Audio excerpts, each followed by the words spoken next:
Every second, not minute, a truckload of clothes is either incinerated or buried in landfills. This isn't just about fast fashion, although that's a good place to start. If we want to combat pollution and climate change, could tackling clothing waste be a small but powerful way to start? I think so. Let's talk about it.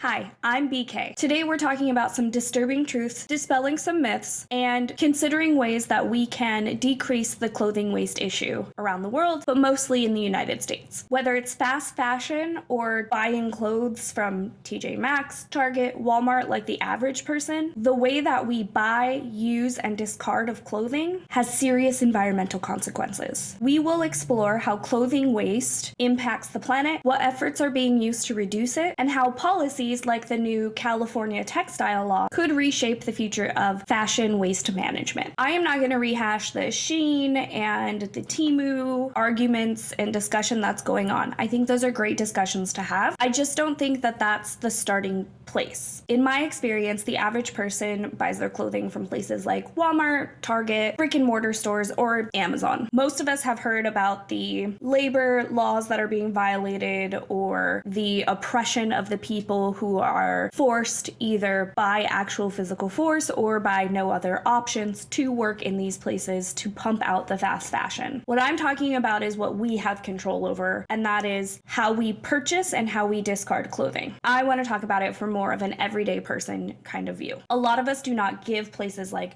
Zara, H&M, Shein, all of these more fast fashion or upscale brands our money, simply because we either don't have the money, we don't have the access to these places, or it's just not important to us. We just need clothes on our back. The average American throws away 81.5 pounds of clothing waste per year. According to an article by the Washington Post in 2024, this is a total of 11.3 million tons of textile waste in US landfills every single year. I want to share a personal experience I had last year. Last year, my son was 4. My son started school at age 3 because he's autistic, and that's one of the supports that we have accessed for him. Between his first and second year, he had to transfer to a different school to get those services. Now, educational services for autistic individuals is a whole separate video that I can rant about for another 35 minutes, at least.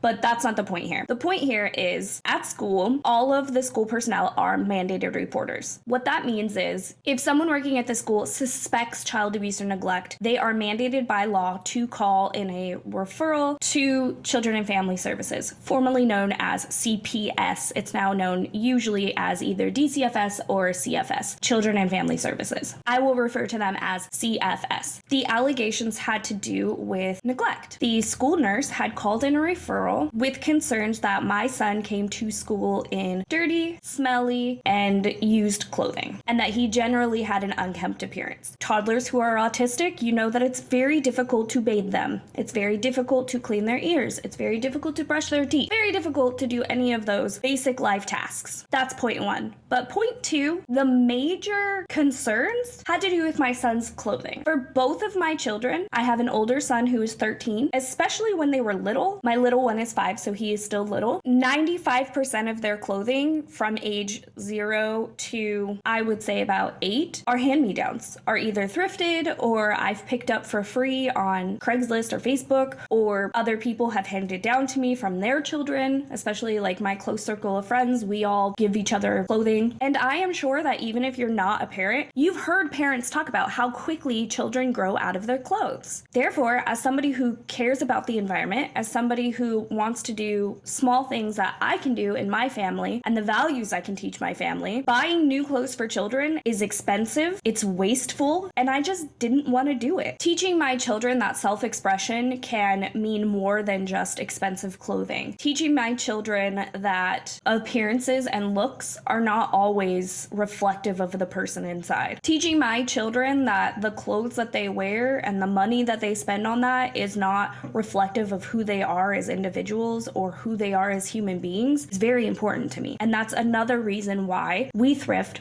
most of our clothing. And I will tell you right now, I thrift most of my own clothing as well. This top, thrifted.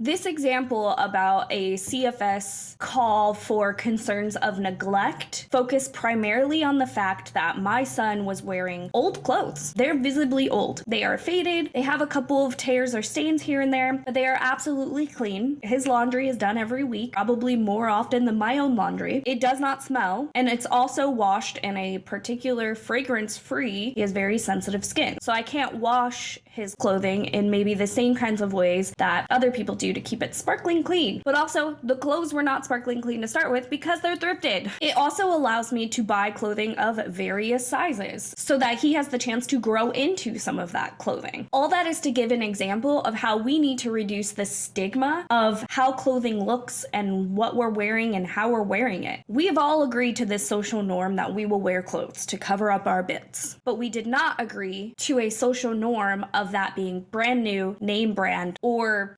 unused, or perfectly conditioned clothing. That is not what we signed up for. This further oppresses people who are living in poverty, people who maybe do not have access to brand new clothes. And this is seen in disproportionate ways across every system in the United States. If you think about school and self-expression, kids can be ostracized for wearing the wrong types of clothes. I know when I was growing up poor, I did not have trendy clothes within the trends of that day, because trends in fashion often cycle very quickly. In job interviews, getting the right kinds of clothing to wear to a job interview can be very difficult and very expensive. The fact that we have options like thrifting or free cycling or handing down and things like that should not come with this stigma that it does. That is the main point I want taken away from this video, other than things you can do if you're interested in reducing your own clothing waste. In an article by Just Style in 2024, they also talk about the cycle of clothing waste, as even when you buy the cheap clothing through fast fashion websites like Shein or Amazon or things like that, they wear out very quickly and need to be discarded. And most of us do not have the skills or knowledge to be able to repair garments on our own either. In an article by Fitton and Payson, they also talk about this stigma and how it pressures families to buy more clothes, adding to the waste problem, adding to some systemic issues that we have. The stigma not only increases consumption, it places financial stress on families and perpetuates this idea of keeping up with the Joneses or keeping up with appearances. Let's break down the main points of the clothing waste problem. It takes 2,700 liters of water to produce one single t-shirt. That's over 700 gallons of water. I want to be clear, we're talking about cotton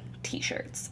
Over 700 gallons of water is enough for one person to drink for 2.5 years. According to one source, fashion also accounts for 20% of global wastewater and generates 10% of carbon emissions. That's more than all international flights and shipping combined. In that same Fitton and Payson article from 2024, they contend that secondhand markets like Vinted or Depop seem like an eco-friendly option. But this doesn't to address the issue of overproduction. So a garment is overproduced. There's not enough demand for the product to be used up. Many of these clothes get exported to other countries, especially the global south, overwhelming their markets and polluting their communities as well. The Orr Foundation has a mission of too much clothing, not enough justice, too often a consumer, so rarely a human. It is time to recover. You are invited. They give the example of Ghana's Contamonto, I hope I'm saying that right, market, for example. Low quality clothes from Western countries are often discarded or burned, causing environmental and economic harm to those places. This is a classic example of Western countries, especially the United States, trying to be helpful, but actually ending up harming the places that they think they're helping. A better alternative to things like cotton that take a lot of water, and produce a lot of waste and wastewater are things like hemp, bamboo, organic linen, and the like. When we talk about fast fashion versus everyday purchases, everyday consumer behavior in the United States is also an issue. In 2022, US consumers returned $816 billion billion worth of products. Many of these returns are sent directly to landfills because restocking them is just not cost effective. The inspiration for this video came from a couple of different places. First, it came from my experience with CFS, where thankfully I got a really good social worker, and he clearly saw it as an issue of judgment and stigma for our family living and consuming and wearing clothing in a different way than is traditionally seen as normal in the United States. The second thing was that California actually just passed a new law that we are calling the Responsible Textile Recovery Act. This requires clothing brands in California to fund programs that support the reuse, repair, and recycling of garments. This law is the first of its kind in the United States, as California is often a leader in environmental protections. Whether you agree with that or not, California is a leader in that sense. This shifts the financial responsibility for waste management from consumers to the actual producers, who are the ones producing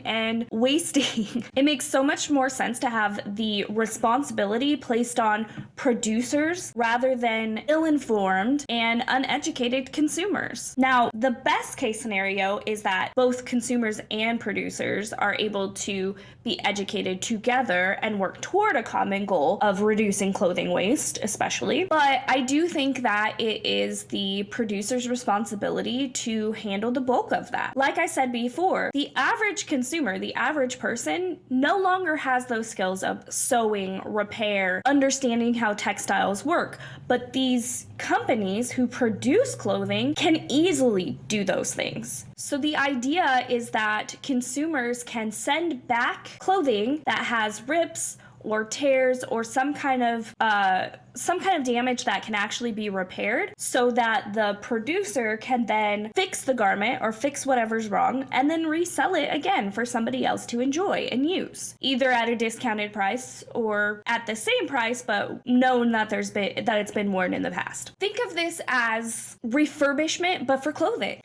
To me, it's a genius idea. I don't know how it will look in practice. I'm very wary about that. Whenever a new law comes down or a new policy comes down the line, I'm always very hesitant to adopt that as good or bad because I want to see how it's put into practice. There have been many well-meaning laws and policies that are there to address a common issue or a social issue, and it actually ends up hurting more people than it helps. Microplastics and pollution. Synthetic fabrics like polyester are quicker and easier to produce and have gained a lot of popularity in the previous decades. But these release 700,000 microplastic fibers per wash, which accumulates in the ocean, creating an issue of too much plastic in the ocean. And as we all know, plastic does not break down. More than 14 million tons of microplastic have already settled on the ocean floor. This contributes to a growing environmental crisis.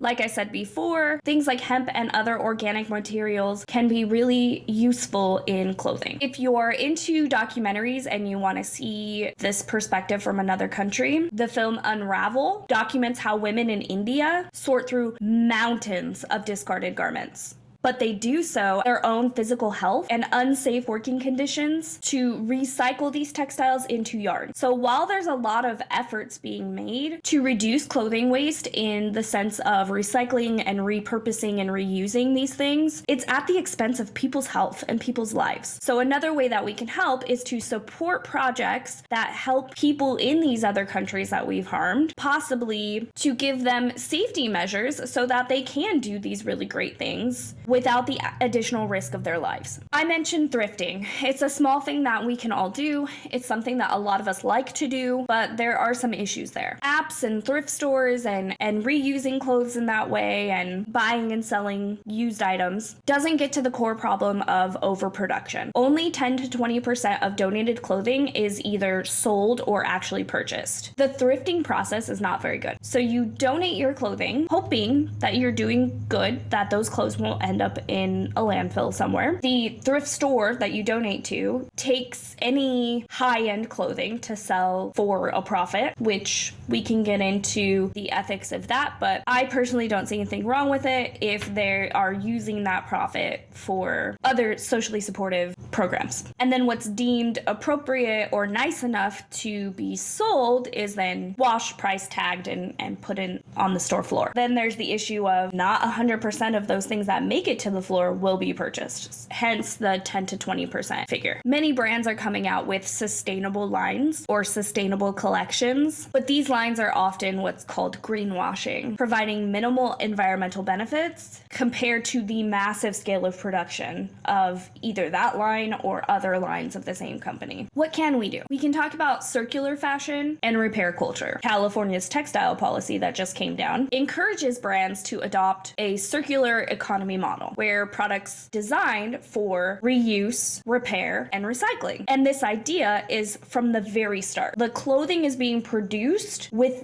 the idea of reuse, repair, recycle in mind. Therefore, the products being used and the way that things are produced is so that they are easily repaired and reused, if that makes sense. But a real shift will only come if consumers also change their habits. Consumers can prioritize repairing garments rather than throwing them out or donating them, because this applies that someone else will take care of that problem. YouTube is a thing. We can learn how to do basic sewing. We can ask our friends and our family if anyone is willing to teach us. We can take a class, we can self-educate, we can do lots of different things that allow us the tools that we need to repair our own garments if needed. And it's not just sewing or repairing holes or placing buttons back on or repairing straps or things like that. For example, I had a pair of pants that I loved. They were a light, like cyan color. I washed them with chapstick in the pocket because I do that quite frequently. If you have a life hack on how to get that kind of a stain out, just chapstick stains out when you accidentally wash your chapstick, please tell me. I do it a lot. And what happens when you wash chapstick is it gets into the water, but it doesn't mix with the water. It's like water and oil almost. And then it puts stains on your clothes that almost look like grease stains. So they're just like darker than the rest of the clothing, but they're visible. I was really upset about this. I had just bought these pants and I loved them. I wore them weekly.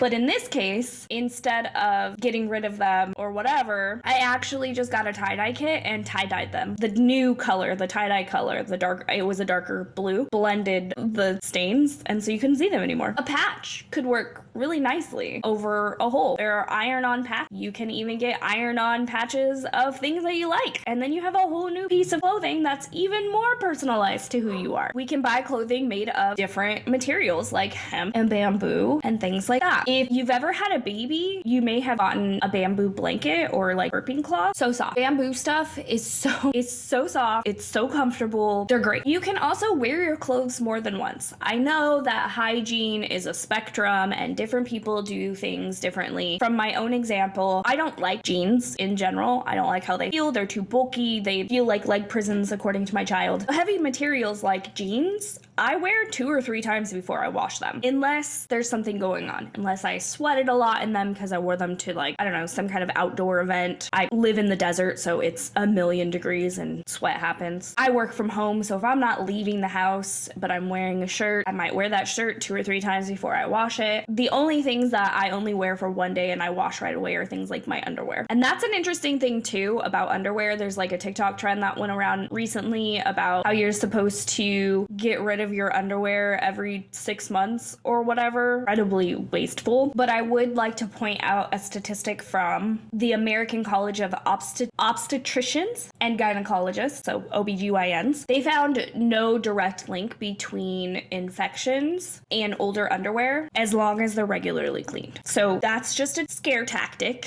Please replace your underwear as needed, as long as you're taking care of your hygiene on a regular basis and you're also washing your underwear. There's no need to replace it every 6 months. If you're interested, there are companies who have buyback programs. So Nikkei, Knickey, and Pact, like you make a pact, PACT, offer take-back programs, and they use old underwear for things like insulation and other projects. If you purchase any clothing that's like organic, it can actually be broken down and composted. Food for thought. No pun intended, because usually compost is for food waste. Okay, if you care about reducing pollution, combating climate change, and resource depletion depletion, starting with clothing waste is a small but very impactful step. Buying less, choosing higher quality or organic material clothing, and extending the lifetime of your clothing by repairing it yourself or by utilizing buyback programs can make a significant difference. Think about it. 81.5 pounds. If you could reduce that by half, think of how effective that is. Think of how much water, think of how much waste you're saving with just halving that. You can also look for companies with the fair trade and the blue sign, which indicate more ethical and sustainable production practices of companies. Key takeaways. Clothing waste is not just a fast fashion issue. It's a systemic issue that involves all of us. Tackling the issue can reduce water waste, carbon emissions, and waste in landfills, both here, in our oceans, and in other countries that we're attempting to help. California's Responsible Textile Recovery Act sets a precedent for other states, proving that legislative action is another way that we can combat the global issue of taking care of our planet so that we can enjoy it for as long as possible. What steps have you taken to reduce your clothing waste? Or what steps have you taken in general to reduce waste? Share your thoughts in the comments below, and if you'd like to follow my shorts, I'm going to be starting a series where I try on every piece of clothing I have. I rate it for how it feels, what it's made of, and then I decide whether or not I'm going to thrift it, throw it away, recycle, repair, keep. I want it to be an example of how you can go through this thought process, how you can move through the decision-making process of how you keep your clothes or what you do with them, aside from does it bring you joy. We're going to consider all of those factors. We're going to use our big critical thinking brains, and I hope that you will do the same. And if you want to join the journey on that, that's going to be my next shorts series, and I'm hoping that it is a way of building awareness for clothing waste and how we can adopt best practices. If you found this helpful or informative, please follow me to see more videos. While this one is the first of its kind that I've produced, this is an example of the type of content that I would like to do. Educational, informative, and offers some kind of solutions or some kind of things that you can try to both make the world a better place and also heal your own mental health. Also, I'll put links to all of the articles and the videos that I watched as research for this. Please go out and seek your own knowledge. I would love to hear what your thoughts are, whether you agree with me or not. I love discourse. I love to hear other people's perspectives. A big reason why I'm a social worker. Enjoy the outtakes. There's not very many. It's just me rubbing my nose. The next video I have planned is something more silly and more, but I'm hoping to do a video with my husband. He's pretty fun. He's pretty funny. I think we have really fun banter. Look out for that, and I am so glad you were here. I don't think I'll ever get comfortable with saying this. Hopefully I do, but don't forget to like and subscribe and hit the bell icon for more content to come. I truly appreciate you all being along for the ride with me. I know it sounds very cliche, but I am grateful for every single second of watch time, and I am just really grateful to have this opportunity, and I want to build a community, and I hope that you will join us. All three of us. 4. I don't know how many subscribers I have right now. Thanks, and I'll see you next time. Friggin' allergies.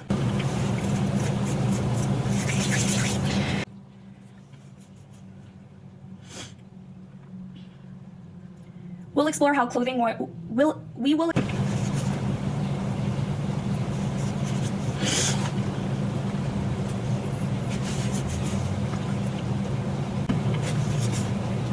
allergies, dude.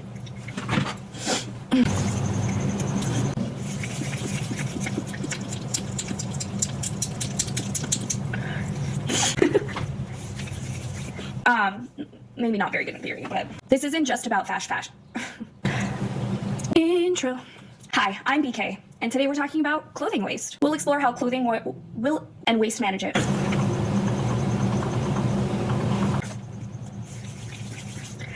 My allergies are so bad and I hate it so much. The average person, I say so way too much. The average American throws away 8 West landfills.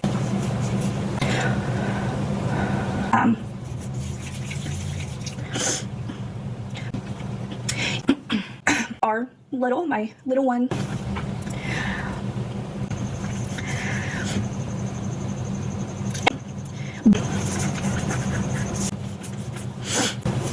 Not really fun. Yeah, I'm gonna have to put this before I say like it's subscribe, huh?